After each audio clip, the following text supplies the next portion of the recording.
There we go. I think it's recording now. So, hi Brandon. Thank you so much for coming today. I really appreciate you taking the time to come and talk to me about your experiences with the British gas strike. Just quickly, would you like to introduce yourself? Yeah, so my name's Brendan Wilkes. I'm a British Gas service and repair engineer in North Wales. Been with the company for just over 14 years. I'm a signed up, fully paid member of the GMB. I would say that those 14 years, the majority of it have been fantastic. It's been a great career. It's been well looked after. But yeah, the last sort of 6, 7, 8 months have been pretty difficult to say the least. Yeah, okay. So it's almost like you've given that many years to the company, and now things are difficult for them. Well, or so they say. They're offloading it onto you all of a sudden. Yeah, it is. I mean, obviously, this all happened. Obviously, there's the backdrop of coronavirus, or the onset of coronavirus last year, almost a year ago now. So when it all kicked off, obviously, like most businesses, it was a case of there's going to be some people shielding, some people placed on furlough, and then the rest, myself included, obviously, doing the kind of work we do, we were still expected to work. Obviously, pandemic or not, people need their heating, people need their hot water. So what happened was a lot of the guys and girls who were furloughed volunteered for the Trussell Trust, delivering food parcel to those in need. And then the rest of us who were working, obviously going in and out of people's houses. I mean, my sort of geographical patch is huge, going into houses from Aberystwyth up to Wrexham. And then in some cases going into properties where it was COVID positive. So it was an unbelievably stressful time, not just, for myself, for us engineers, but for our families, our wives, husbands, children, mothers, fathers, whatever. And, the feedback from the company at the time was that they were so grateful to us for our contribution, for our self-sacrifice, and all seemed to be good in the world with regards to the company at the time. And then we were rewarded for our sacrifice by being hit with a Section 188 fire and rehire. That was probably about June, July of last year. And that was completely out of nowhere as well. It was out of nowhere. It was out of nowhere. I mean, the initial reaction was disbelief, which obviously turned to dismay, to anger, as you can imagine. And the company seemed completely unrepentant at the time. Their reason for doing what they did was that they needed to modernise our terms and conditions. I would say, going back over my 14-year career with the gas board, any time that anything has come up for negotiations, say that the company want to readdress our pension or pay and whatever, they will always go through the trade union. The trade union will always act on our behalf. And all those negotiations will have been taken place in good faith, with due process, and negotiations take place, thrashed out, compromises both sides, and done in the right spirit of things. But this time, the company came to us, or came to the trade union, and said we want to change their terms and conditions. They presented the new terms and conditions, and basically it was what we had. It was just eviscerated. It was almost like anything good or worthwhile that was on that contract that made the job a worthwhile job was just stripped away. Like, you can't have that. So the company presented the GMB with a new contract. The GMB took one look at it and were just like, wow, well, we're going to fight that. The company's response was, well, we thought you'd say that. So here's a Section 188.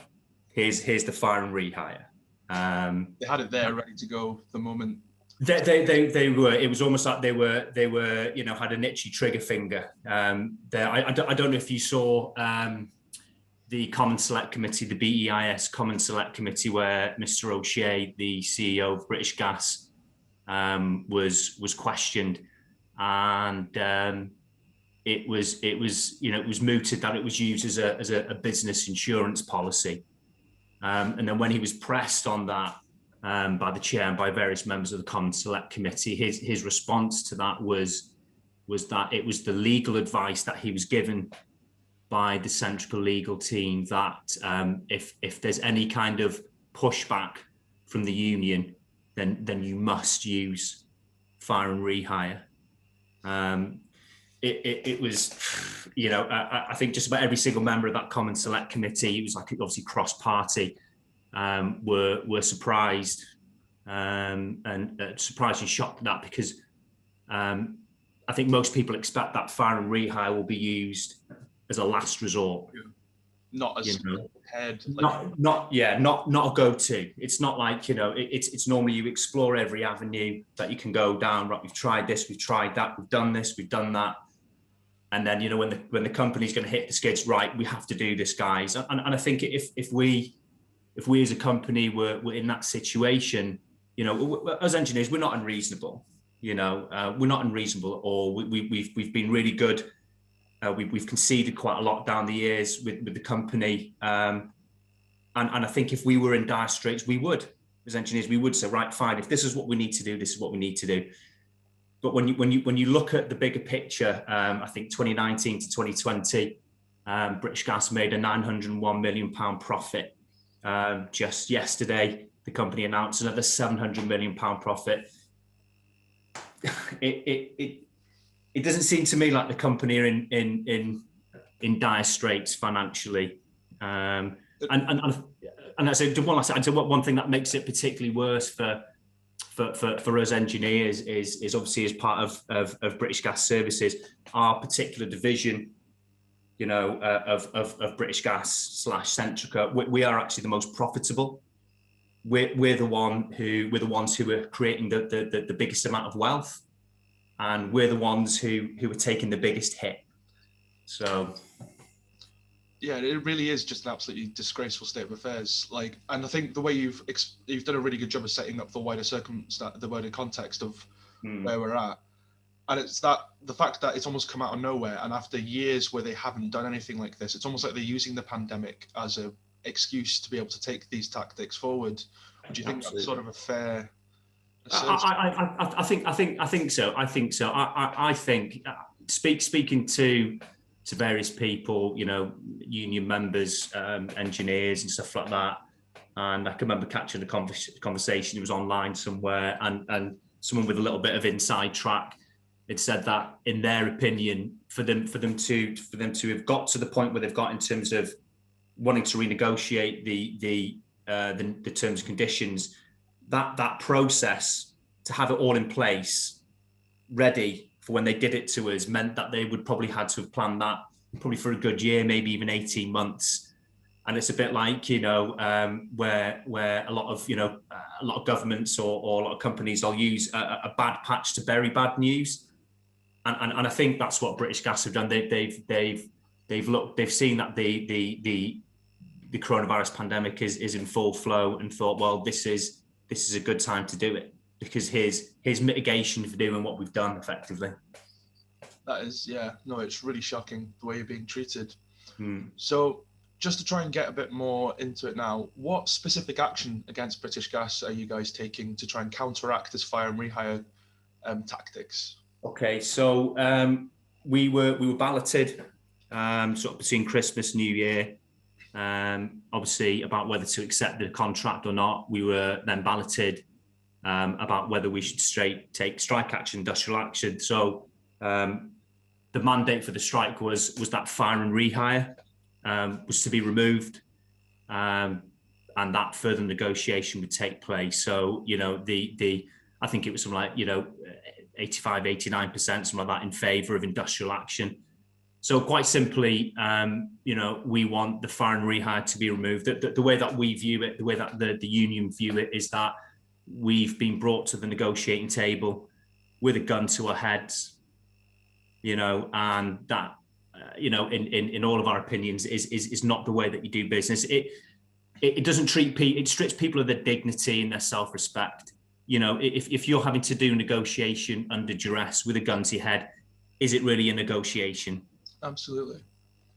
I guess that also comes to the point that I think that point you make there is really interesting, that wanting dignity and respect in the workplace. You know, it's not even, you're not even asking for specific terms and conditions at this point. You're just asking to be treated like human beings at the negotiating table, to have the right to be able to put your case forward to the company and come to a common agreement. You know, it's not like you're being in any way unreasonable. It's ridiculous that the state of affairs have even reached this point. Without a doubt, you've hit the nail on the head. It is about dignity and respect. You know, it's all about, I think when you're a child, you're taught, you know, treat people how you want to be treated. To me, and it's just my opinion, it just seems, you know, we were talking about modernising terms and conditions. To me, it just seems Dickensian. It's like Victorian era style profiteering, exploitation. It seemed, you know, nothing less than that to me. That's just my opinion on it. You know, I'm sure the company would would disagree with that, but that's the way that I see it. It's just not the way that you go about business. I mean, I think one of the key things for me, and it's not just British Gas. You see this with a lot of companies, you know, particularly large companies, that they like to espouse the virtues of you know, say social justice, diversity, inclusivity, and, you know, climate change, and, you know, preach the good fight, so to speak. But I think if you're going to do that, if you're going to be an advocate for all those kind of things, then I think your actions need to match your words or mirror your words. Absolutely. It's one thing saying you're all for this and all for that, and then on the other hand, you know, putting a gun to your, you know, metaphorically speaking, putting a gun to your employees' heads and saying, we don't like the contract you're on, we think it's too good for you. Have this worse one where you're going to work longer hours, more unsociable hours for less pay. So there you go. You couldn't really put it in any really. It is just absolutely bleak to be facing this circumstance right now, and it's almost difficult to come up with words on just how, you know, wrong it is to be doing this kind of action at this kind of time. And I'm sure like so many people be standing with you in solidarity and supporting you guys' action. In terms of how do you think the action's going so far? What has been the feeling on the workforce? Are people engaging and taking part? Do you guys feel like it's going in a good direction? Do you feel confident about where things are going? How do you feel about the actual action itself, the industrial action? Okay, yeah. So I feel that it's going well. You know, there's been such a huge response, you know, online from MPs, from celebrities. You know, everyone at work has pulled together. You know, obviously we can't really pick it in the old-fashioned traditional sense because of the pandemic, because of social gathering, but we've been staging online pickets. You know, engineers have been getting incredibly creative in the way and in the manner which they've been trying to highlight our plight. I think maybe one of the sort of down points, I guess, is that perhaps you know, the mainstream news broadcasters, your BBCs, your ITVs, your Skies, etc., that they've not really picked up on it. They've chosen to sort of ignore it, or I should say marginalize it by, you know, instead of putting on the 6 o'clock, 9 o'clock, 10 o'clock news, there might be a snippet on a lunchtime bulletin or something, which I think is a shame, because I think they're missing a trick. Because I think with this fire and rehire issue, it at the minute we're the poster boys and poster girls for it. We're the ones who were the biggest company being affected by it. But if British Gas win this, you can bet your bottom dollar that there are a whole raft of other businesses watching very, very closely what's going on here. And if British Gas is successful, then this will be rolled out. This will be endemic, and this will affect, basically, if you're employed by someone, whether it's a little company, big company, large company like mine, that this is going to affect you, and that's why I think it needs highlighting. You know, it does. It needs bringing into focus for people, you know, to wake up to what's going on, because it could happen to you next. It quite literally could happen to you next. I think you've actually already answered the question I was going to ask next. Like, it is that fact that I think employees, once they see a certain kind of tactic or way of getting their side, their, you know, way of them getting what they want, that is successful. If one succeeds, then it's going to lead to a wider spread use of this tactic, you know, regardless of. So that your fight is absolutely crucial. You're effectively leading, you know, you're leading the fight before it impacts anyone else. So it's absolutely crucial that people come out and support you as much as possible, which I think leads into the next question I want to ask, which is how can people show their support, show their solidarity, and support your campaign? Okay, so I mean, the best thing they can do initially, I would say, is get in touch with your local MP. You know, phone them, write them a letter, send them an email, and bring it to their attention. You know, explain you're not happy about it. Explain that you're concerned about it and the ramifications of it. And we need to sort of crank the pressure up in Parliament. You can also help by you know going online on social media, liking things, sharing things. You could help by joining a trade union, getting involved. Like I say, it's one of those things where I think at the minute a lot of people are probably thinking it doesn't really apply to me. And I've got to admit, when this happened to BA sort of 18 months ago, 2 years ago, I've got to admit, I can remember reading it, thinking, oh God, that's terrible. But it didn't affect me.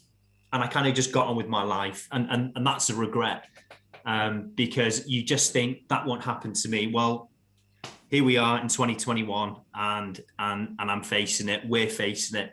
So like I said, don't think it can't happen to you. Get on board, help us to win this fight and secure our own futures and secure our own jobs. That is absolutely crucial. I think that I really appreciate you bringing in the point as well of other people joining their unions almost before things get bad. Yeah. And sort of getting active and involved in local trade union activities before they face it themselves. I think it's absolutely crucial that we see this not just as a isolated industrial dispute, but this is bigger than that. It's about workers across the country and in different parts and different industries coming and helping one another when they need help, so that when they're in struggle, they're not sat there doing it by themselves and struggling by themselves, which I think leads on to my last question, which is, why do you think workers in Dwyfor Meirionnydd should get more active in trade unions and join their trade unions? I think they should, because it's right. I guess the biggest benefit of all is protection. You know, a trade union fights your cause. You're talking about effectively an army of people who are willing to mobilise at a moment's notice and support you. I think I read somewhere that people who are members of trade unions on average tend to have better pay, better holiday entitlements, sickness entitlements, just better benefits, better terms, conditions and contracts. What you get as well when you're a member of a trade union, particularly the trade union that obviously we're involved in, the GMB, you're getting an unbelievable wealth of expertise, of knowledge and experience with negotiating on your behalf with businesses, because it's a tricky dicky business. It's not a cut and dry. There's a lot of, you know, mind game shenanigans that goes on with these dealings, and if you're not equipped and if you're not experienced in it, you can end up with a really bad deal. And I guess, you know, when you're in a union, you have collective bargaining. You basically, there's that you en masse, you've got one voice to stand up for you and to fight your corner. And obviously, in light of what we just said about what might be around the corner should we lose this fight, I would say it would serve you well to get involved now, so you're prepared. Because, like I say, don't say you haven't been warned. Yeah, I think that's probably a very good place to sort of come to a conclusion on this discussion.